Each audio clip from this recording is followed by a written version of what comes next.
Qual investimento deve surpreender em outubro? Commodities. Renda variável. Para se proteger da volatilidade das eleições, o investidor deve Diversificar. Não tem como pensar diferente, diversificar é o nome do jogo. O investidor vai ganhar dinheiro se? Pensar sempre no longo prazo. Concordo com ela aqui. Qual ativo deve sair da carteira em outubro? Vou ter que contrariar a Pietra e falar que é evitar a exposição a commodities. Tomaria cuidado com o estatal.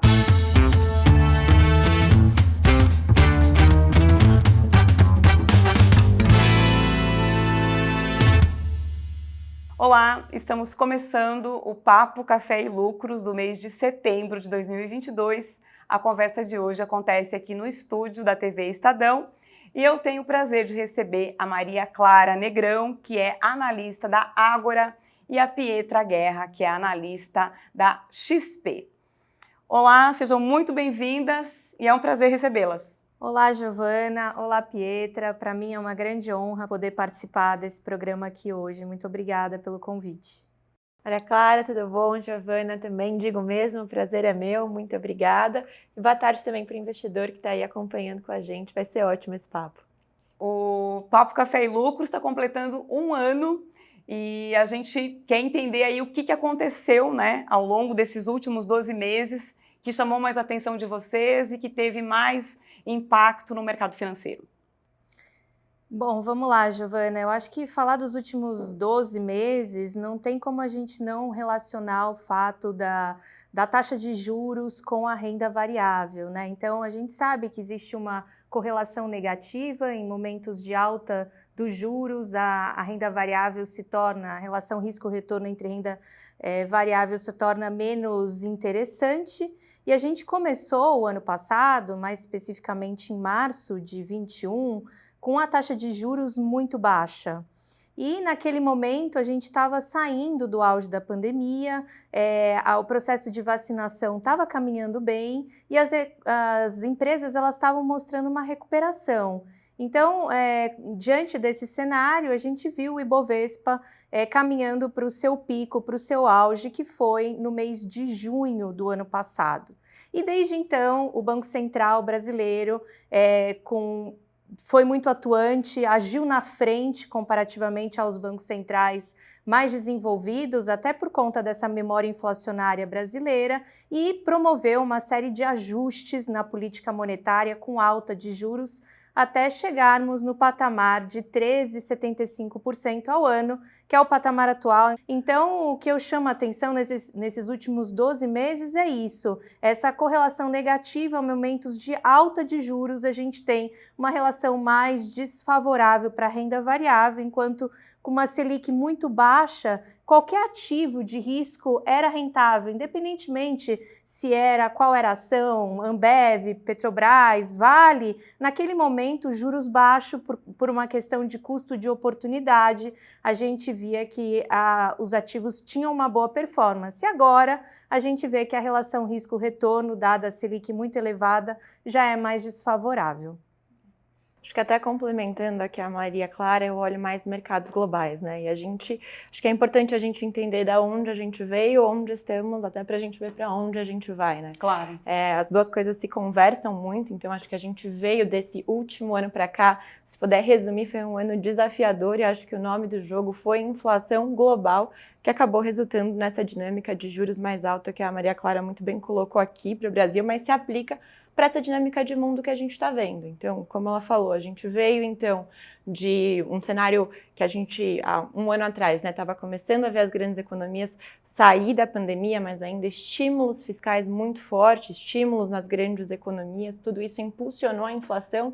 E eu lembro, assim, a primeira semana de janeiro que tinha decisão de política monetária do Fed e o nome já era, assim, a palavra que preocupava já era inflação. Então, bancos centrais de diferentes economias tendo que atuar com subida de juros para conter esse aumento da inflação. E o que a gente está vendo Powell, o presidente do Banco Central dos Estados Unidos, falar a gente vai continuar atuando até trazer a inflação para a meta, sendo que a meta da inflação nos Estados Unidos é 2 e hoje ela roda na casa de 8, ou seja, está consideravelmente distante. Então, essa dinâmica foi bastante desafiadora, isso acabou pressionando os mercados de renda variável de forma global. Acho que o Brasil ainda por uma dinâmica específica, acabou despontando com algumas oportunidades, mas quando a gente olha para o primeiro semestre nos Estados Unidos, foi o pior primeiro semestre da Bolsa Americana dos últimos 50 anos. Então, isso acabou, acho que de alguma forma, assustando alguns investidores. Acho que quando a gente também olha para o mercado para os investidores do Brasil, é um investidor recente, que não passou por uma...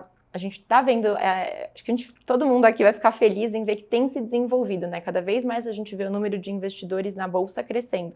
Mas a verdade é que dentro do Brasil ainda tem uma dinâmica de ser um investidor jovem. Então, quando passa por um momento desse de crise, poxa vida, pós uma pandemia, combinado com uma guerra, assim, são fatores de extremo pressão. Isso acabou impactando o mercado e acho que é muito importante a gente pontuar isso justamente para explicar da onde viemos, o que está acontecendo agora, para trazer mais tranquilidade, né, para o investidor que pode assustar com tantos fatores de risco na mesa. E falando em fatores de risco e volatilidade, a gente não pode esquecer que existe também um risco político, né? A gente está com eleições aí no radar para acontecer dia 2 de outubro, e costuma, né, ser um período de maior volatilidade. E aí, o que a gente quer levar, né, para o investidor é como ele se comporta nesse momento, como ele olha, né, para a sua carteira e que decisões vocês recomendam que ele deva tomar nesse momento. O que a gente tem visto é que todos esses riscos no cenário internacional têm impactado muito mais os ativos domésticos do que a própria eleição.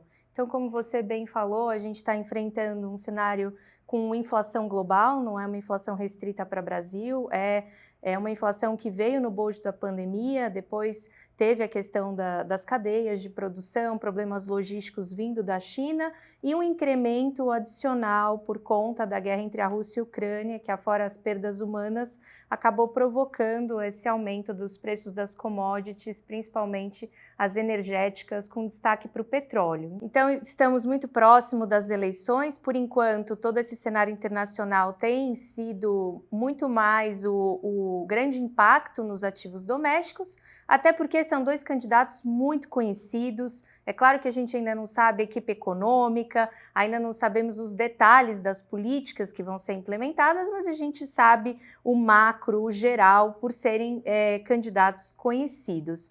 O mais importante, antes de falar, né, como é que o investidor deve se comportar, é a questão de mencionar o fiscal. A gente está num momento muito delicado em termos fiscais no país, e é importante que o próximo presidente tenha um compromisso com uma política fiscal mais austera, tenha um compromisso com o teto dos gastos. E caso isso venha a ocorrer, a gente pode ver aí uma boa performance do Ibovespa, a gente pode ver uma valorização do real, a gente pode ver um fechamento das curvas de juros, mas é claro que nesse momento muita volatilidade, e aí não quero ser clichê, mas eu vou ter que falar na questão da diversificação. Tem que diversificar o portfólio, não pode se concentrar em uma única classe de ativos. Então, a diversificação nesse momento é mais do que importante.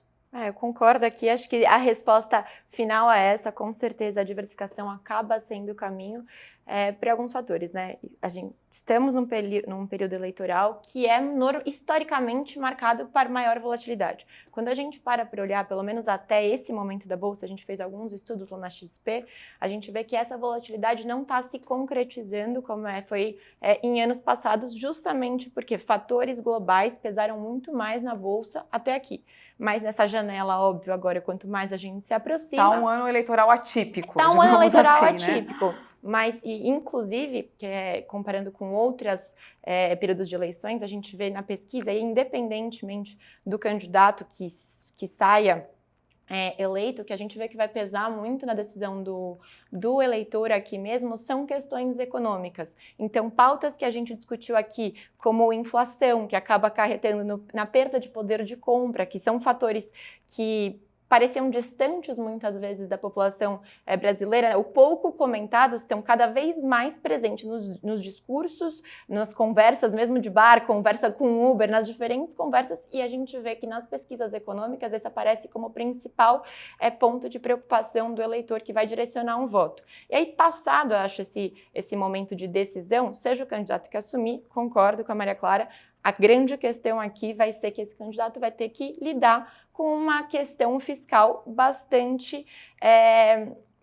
em foco e que traz bastante preocupação para o investidor global também. A gente sabe a importância do investidor global na Bolsa brasileira. Então, a gente vai ter que ver qual vai ser a equipe econômica que vai atuar, qual vai ser a postura dessa equipe econômica e, para não ficar refém disso, a diversificação. E como colocar essa diversificação?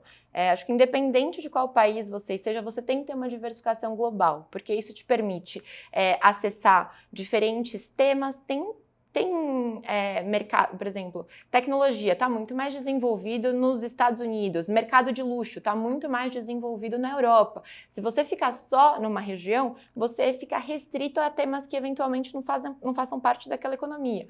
Você consegue acessar, você acessa outras regiões, outras políticas monetárias, outras moedas. Então, essa diversificação global é importante, na minha opinião, independente de qual mercado você esteja falando. Agora, para o investidor brasileiro, que o mercado de ações no Brasil, o mercado de ações do Brasil representa menos de 1% do mercado de ações globais, ou seja, é muito pequeno. Combinado com um país em desenvolvimento, que tem uma série de questões de fragilidades, a própria fragilidade fiscal, você ficar restrito aqui acaba não sendo uma estratégia vencedora. Então, essa diversificação global, eu acho que seria a resposta de sempre para o investidor, principalmente num ano de eleição. Só tem um ponto que alguns analistas chamam a atenção em relação à Bolsa, né, brasileira, é que ela está no momento de ter muita opção de ativos baratos, né? Muitas ações consideradas baratas. Eu queria saber se vocês concordam com isso.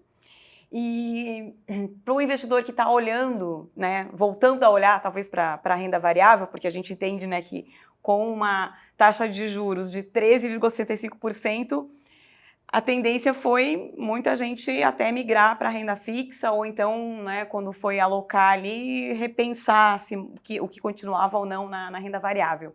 Então, para trazer esse olhar para este momento agora, para quem de repente está revendo a organização da sua carteira, o que entraria aí pensando nos ativos baratos nesse momento? Bom, vamos lá, eu concordo com essa tua afirmação, Giovana. De fato, a gente tem boas oportunidades hoje na Bolsa. Quando a gente olha o múltiplo preço sobre lucro do Ibovespa, ele está sendo negociado próximo a 7 vezes, que é muito abaixo da média histórica, que é no intervalo de 11 a 12 vezes. Então, olhando para preços, a gente vê que estão descontados, estão baratos, né? Mas por conta de tudo isso que a gente já comentou aqui, cenário internacional, principalmente, muitas indefinições, e a gente tem adotado uma certa dose de cautela nas nossas estratégias. Então, temos priorizado qualidade já há algum tempo, não é de hoje, preferimos uma exposição àquelas empresas chamadas blue chips, empresas de maior liquidez, empresas com resultados mais consistentes, empresas bem geridas, empresas com boas práticas de governança corporativa, ou seja, as famosas top picks de cada um dos setores. Então, priorizar a qualidade ainda continua sendo a nossa estratégia, mesmo sabendo que temos preços bem descontados, a gente ainda prefere aquelas empresas, as famosas blue chips. Eu concordo, assim, mesma visão de mercado, sim, Bolsa Brasileira está barata, analisamos o mesmo índice, preço sobre lucro, então tem oportunidades, mas eu acho que é importante pontuar uma coisa, assim, muita coisa ficou barata com essa correção que a gente viu dos mercados, até globalmente. E por que eu acho que o Brasil, nesse fator, se destaca em comparação com outras regiões? Porque o que a gente viu aqui no Brasil? As empresas fizeram a lição de casa delas. Então, a gente teve aí um período de taxa de juros baratas, em que as empresas aproveitaram para renegociar suas dívidas, se capitalizar, e com esse recurso que eles pegaram, não necessariamente fizeram grandes investimentos, aumentaram o seu nível de risco, aumentaram o seu nível de dívida. Não, a gente vê que as empresas aqui no Brasil, elas estão baratas e saudáveis, com balanços saudáveis, com números positivos, mostram-se mais sólidas, mais consolidadas, com um fator de risco menor. Então isso eu acho que pesa muito, porque a gente tem que tomar muito cuidado com o termo barato, principalmente num mercado de ação com um cenário com tantos riscos a serem pesados. Mas acho que aqui no Brasil a gente tem essa vantagem, e até por uma questão também de composição da nossa bolsa, tem muitas empresas de economia mais tradicional, então tem muitas empresas de commodity. Você perguntou quais seriam ativos eventualmente mais atrativos. Eu olho mais mercados globais e até corroborando com essa questão de tema global, as próprias commodities, a gente gosta, continua gostando, até as mais focadas aqui em óleo e gás. A gente sabe que tem toda essa dinâmica de guerra que possibilitou resultados muito positivos para essas empresas ao longo do segundo trimestre, principalmente, mas a gente sabe que a gente está vendo uma dinâmica de oferta e demanda de energia bastante favorável para essas companhias. Então eu acho que é um setor que se destaca e ele aparece aqui na nossa Bolsa Brasileira com um peso relevante. E falando em renda variável, qual ação que vocês não tiram da carteira? Que a gente não tira da carteira, toda a carteira a gente tem setor de bancos. Então, no momento, a nossa principal opção no setor de bancos é o Banco Itaú, não só por uma questão de valuation, mas também por resultados consistentes. É claro que a gente sabe que a discussão atualmente é a questão da qualidade dos ativos. A gente está acompanhando muitas notícias relacionadas ao aumento da inadimplência das famílias mais endividadas, mas, por outro lado, a gente espera bons resultados com intermediação financeira, até por conta dessa Selic elevada em 13,75% ao ano. E o Banco Itaú hoje é a nossa melhor opção, considerando não só o valuation, quando a gente olha o múltiplo preço sobre valor patrimonial, ele está sendo negociado próximo a 1,5 vezes, que é descontado, a gente considera barato, como também resultados mais consistentes. Então, nesse momento de gestão de risco, esse momento atual, a nossa preferência é pelo Itaú, e a gente, em todas as nossas carteiras, sempre tem um exemplar de bancos, que a gente historicamente são bons pagadores de dividendos e também é um setor mais defensivo, mais resiliente em momentos de volatilidade e aversão ao risco. Giovana, acho que não tem nenhuma ação que eu posso falar, a gente não tira nunca da carteira. Eu entendi a resposta da Maria Clara, acho que faz sentido essa visão setorial, mas tem uma mensagem importante para passar para o investidor, principalmente. Uma empresa, né, uma ação, nada mais reflete do que uma empresa. Ela é uma questão micro e um organismo vivo.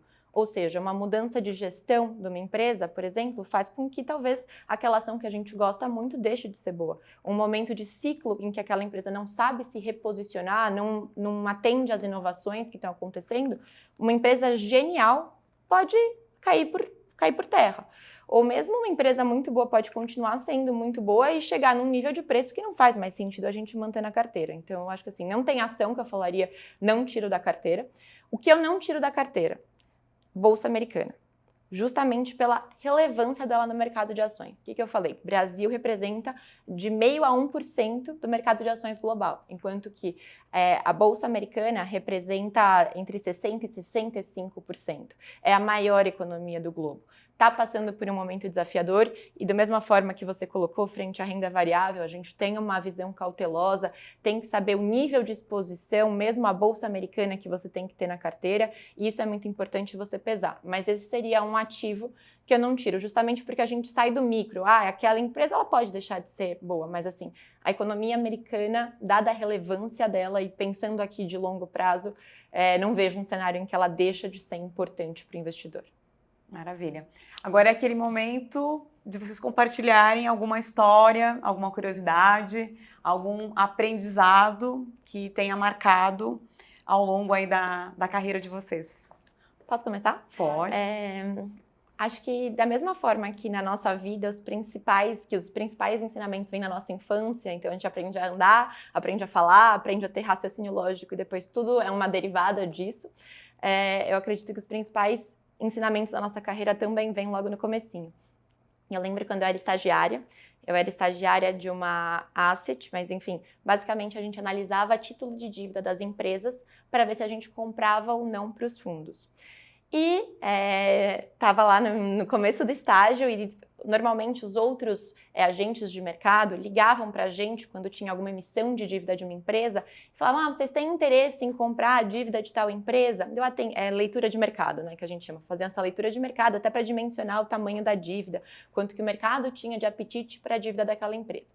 Aí atendi o telefone, era uma leitura de mercado, acho que não convém falar empresa, mas isso era entre 2014 e 2015, é uma estatal muito conhecida, também era um período político bastante desafiador, bastante delicado, e essa empresa estava postergando divulgação de balanço, assim, estava numa situação super complicada.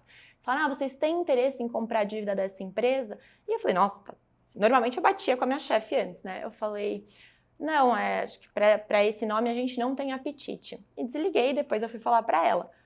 Ela me deu uma bronca e falou, não é sempre a resposta mais fácil. E a gente não dá um não sem olhar as condições. No caso de dívida, diferente de ação, ainda tem uma questão que, por exemplo, a estrutura da dívida pesa muito. Dependendo, se tiver uma estrutura de dívida sólida, por que a gente não vai ter apetite? Ou uma pequena parcela dentro do nosso portfólio vai ter um maior risco, mas para ter um potencial retorno? Talvez. E principalmente a questão quando a gente olha mercado, e aí pesa muito na questão de ação, a que preço? Todo risco tem um preço. A determinado nível de preço, sim. A gente pode ter apetite, sim. Tem empresa que não, que eventualmente se você não acredita ou não quer ter no seu portfólio, nenhum preço, mas que a mensagem foi, o não é sempre a resposta mais fácil, e eu acho que isso pesa para o investidor também. Não vou investir porque eu não sei, não vou investir porque eu não tenho dinheiro, não vou investir porque eu não entendo. E a gente tem que fugir desse não, que é sempre a primeira resposta, e parar e olhar. E quando a gente começa a olhar, foi aí que eu me apaixonei pelo mercado financeiro, isso faz agora alguns anos, e desde então essa curiosidade, assim, entender e falar o porquê não, o talvez sim, eu acho que atrai. Faz toda a diferença. E não só atrai do ponto de vista de curiosidade, como traz potencial de retorno, tanto na sua carreira, quanto na sua vida como investidor, como na sua carteira. Eu acho que essa é uma lição que ficou para sempre. O não é sempre a resposta mais fácil e a gente tem que fugir dela. Bacana.